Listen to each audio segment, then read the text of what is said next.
Para a próxima, o Pedro.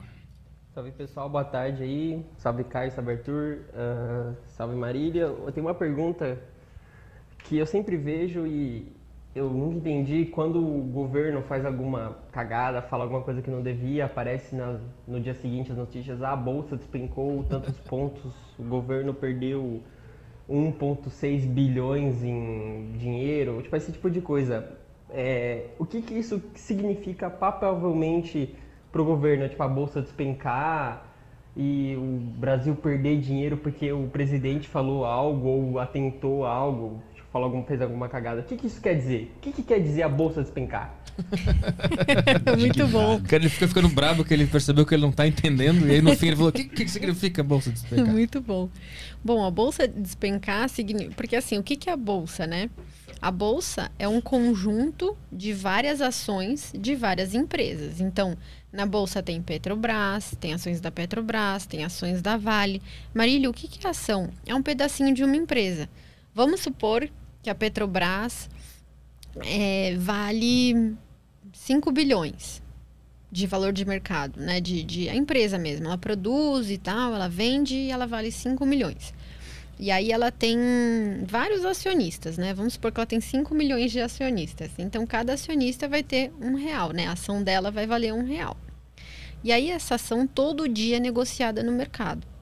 Então, todo dia tem gente querendo comprar as ações da Petrobras e tem gente querendo se desfazer delas. Ah, não, comprei no passado, não quero mais, estou achando a Petrobras mais arriscada e vou vender.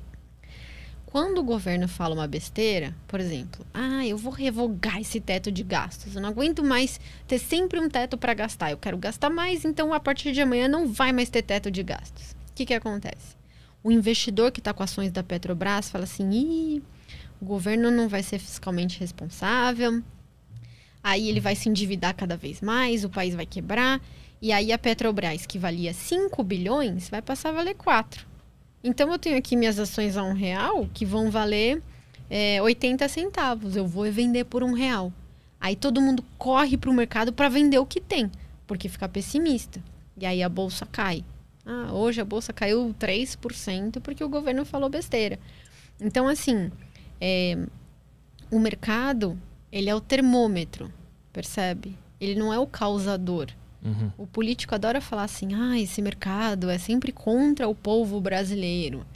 Não é que o mercado... Né? E principalmente nessa situação, ao invés do governo falar: eu sou gastão, eu gasto mais do que arrecado, e eu vou ter que aumentar o imposto de todo mundo aqui, vou gerar inflação porque eu gasto mesmo. Ao invés dele falar isso, ele fala assim: poxa, eu quero gastar mais, mas olha o mercado que malvado. Eu falo que eu quero gastar mais, olha lá, o mercado cai as ações. Então, malvado é o mercado. Eles jogam muito com a fantasia da população de achar que o mercado é o malvado, entendeu? Eles falam: tá vendo, a bolsa caiu, as taxas de juros subiram pra caramba. Por que as taxas de juros sobem quando o governo fala que vai flexibilizar o teto de gastos? Porque é o que a gente falou agora, ele sempre está pegando mais dinheiro emprestado e pagando juro em cima de mais dívida e mais dívida. Os investidores olham e falam assim: esse cara não vai me pagar uma hora mais. E aí eles não emprestam, ou então eles emprestam a taxas de juros muito mais altas, né? Que vai chegar uma hora que o governo também não vai conseguir pagar a taxa de juros tão alta assim. Então eles falam assim: tá vendo? Eu falei que eu ia gastar mais para a população de baixa renda, e aí o mercado vai e sobe as taxas de juros, eu não consigo gastar. E aí ele põe culpa do mercado, mas a culpa não é do mercado. A culpa é dele, que sempre, todo santo ano, gasta mais que arrecada. Mas de fato, quando a Ibovespa ela cai, isso não tem impacto nenhum. Ela só... Tem muito impacto. Mas a bolsa quer ter impacto na sociedade ou tem. A sociedade que causou? Tem impacto na sociedade. Imagina que a bolsa é a junção de toda a riqueza de um país. Porque você tem dinheiro, você investe aonde? Eu tenho muita coisa. Você tem na bolsa, não tem? Tem o Vale, tem o Renner, tem um monte de coisa. Vamos supor que a Vale cai 50%. Tem um negócio que a gente chama de efeito riqueza. Você vai se achar mais rico ou mais pobre? Eu vou me achar mais pobre. né? E, Aham. consequentemente, você vai gastar mais ou menos. Eu vou dar uma segurada. Entendeu? Entendi. Então, assim, a queda na bolsa, a bolsa é a riqueza de todo mundo, minha, sua, dos fundos de previdência, né? Então, os fundos que vão financiar a aposentadoria dos velhinhos. Então, se a bolsa cai, você tem uma perda de riqueza muito grande. Uhum. E, por consequência, uma atividade mais fraca porque você tem um consumo menor. Mas é que normalmente quando a bolsa cai assim de forma exagerada, normalmente pelo que eu vejo falar é meio que uma histeria. Não é de verdade aquela queda. É porque as pessoas se apavoraram e não Com certeza. estão a fim de segurar ou acharam que vão falir, que aquela ação vai a zero. Por isso que eu perguntei se isso tem um impacto real, sabe? Porque normalmente eu vejo do pessoal falando assim, cara, se cair, compra de novo, porque a tendência é ela voltar ao normal. Mas depende muito. A OGX caiu e virou pó. Depende da ação. Sim, depende da ação, mas normalmente tudo tende a voltar, estabilizar. Mais ou menos. De 2008, final de 2008 a 2016, a bolsa ficou 9 anos caindo. É, eu já vi isso aí. É verdade. Então, assim, aconteceu de depois o governo, né, depois impeachment, o governo do Temer fazer as reformas, o teto de gastos, a reforma trabalhista, depois a reforma da Previdência com o Bolsonaro. Aconteceu isso. Então, depois eles consertaram tudo o que foi feito. Mas se a gente tivesse continuado a prejudicar a economia, a bolsa teria continuado a cair. Quando você acha que está a bolsa da Venezuela? Ainda tem? Não tem. Não tem mais. Já Quando era. você acha que está a bolsa da Argentina? Também. Então, assim, se a gente fizer só coisa errada, a bolsa vira pó. Como já aconteceu em vários países do mundo. Por que a nossa bolsa não virou pó? Porque a partir de 2016 a gente começou a fazer a coisa certa. Mas recentemente a gente saiu fora do trilho de novo. Por isso que essas próximas eleições são tão importantes. Bota aí o gráfico da Ibovespa. Inclusive a gente consegue ver isso exatamente ali, porque eu já fiz várias vezes esse exercício de imaginação. Se um cara entrou na bolsa em 2008 e achou que ele ia se dar bem depois de mais ou menos uns 5, 6 anos, ele só se fudeu. Só. Né?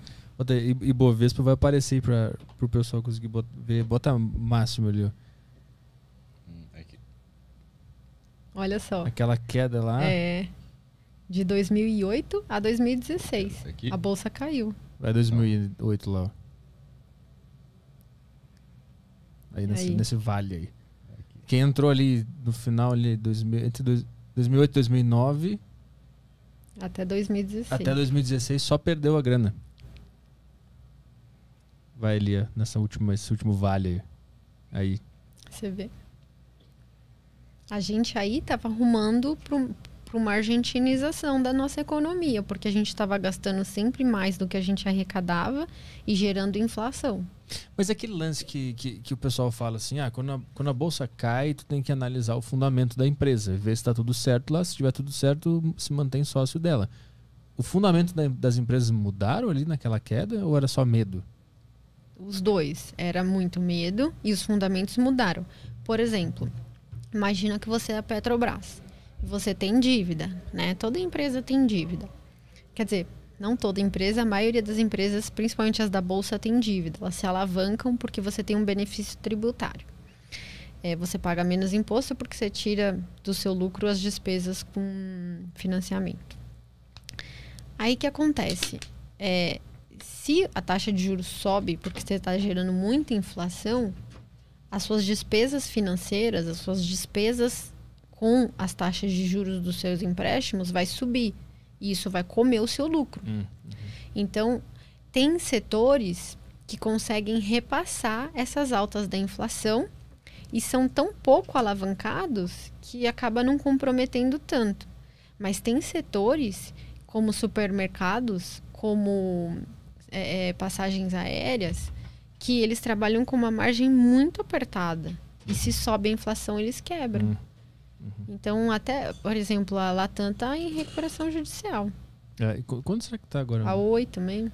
A Oi tá 2 e pouquinho, né? A Latam também tá bem baixinho. Mas é importante também falar que aquilo ali é o índice, né? Aquilo é o índice. Que tu consegue se proteger, levando em consideração essas coisas que tu falou agora, tu consegue se proteger dessa queda, dependendo da empresa que tu estiver investindo também, né? Com certeza. Tem empresas que, inclusive, se beneficiam de um cenário de crise. Por exemplo, algumas exportadoras, elas são chamadas defensivas, né? Por exemplo, Suzano, ela exporta papel e celulose. Quando... ela tem um dos menores custos de produção global, assim, de papel e celulose. Então, ela é muito boa no que ela faz. E quando a gente está em um cenário de crise, um cenário meio caótico, o câmbio deprecia muito, né? Então, o real passa a valer R$6 por dólar. Uhum. E ela exporta. Uhum. Então, ela começa a ganhar mais reais pelo mesmo valor de dólar que ela exporta. Uhum. Então, ela se beneficia muito. Então, quando o câmbio sobe muito, a ação da Suzano se valoriza. Uhum. Então, é rápido. É comum você ver a bolsa caindo e as ações da Suzano subindo. Dizem que investir em banco também é interessante nessas épocas de crise, porque o banco sempre ele absorve essa crise, porque ele passa para o cliente. Era assim no taxas. passado, quando as taxas de juros subiam, o câmbio se valorizava. Mas não é o que está acontecendo nesse ciclo. Porque com o aumento muito grande das fintechs, né? Por exemplo, Nubank, Banco Inter, vários outros bancos digitais, os bancos estão caindo mesmo com o aumento de taxa de juros. Porque o mercado está achando que as fintechs vão roubar o mercado dos bancões. Da desbancarização, né? Mas isso aí é uma sensação ou tem evidência para isso? Tá acontecendo. Tá acontecendo? Tá. Nos últimos, acho que 5 ou 10 anos, 5% dos recursos, 5 ou 10%, não lembro, dos recursos dos bancões foram para as fintechs. Ainda tem muito mais para vir. Inclusive, saiu a notícia agora que o Banco Inter desistiu de botar ações lá fora e vai ficar aqui mesmo. Acabei de ver no Trade Map aqui.